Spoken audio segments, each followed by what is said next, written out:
ડભોઈની અક્ષર county સોસાયટીમાં બીજી વાર ચોરીની ઘટના બનતા સોસાયટીના રહીશો અસલામતી અનુભવી રહ્યા છે. ડભોઈની અક્ષર કાઉન્ટી સોસાયટીમાં આવેલા બંધ મકાનમાં તસ્કરોએ લોખંડની ગ્રીલના ખિલ્લા કાઢીને ગ્રીલ ઉખેડી કાઢી બારીમાંથી પ્રવેશી ચોરીને અંજામ આપ્યો હતો. પલંગ નીચે મૂકેલ પેટીમાંથી રોકડા રૂપિયા 10,000 સહિત ચાંદીના દાગીનાની ચોરી કરીને તસ્કરો ફરાર થઈ ગયા હતા.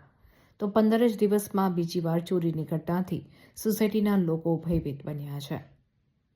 મકાનના મુખ્ય દરવાજા પર લાગેલા તાળાને હેમખેમ રાખવામાં આવ્યું હતું.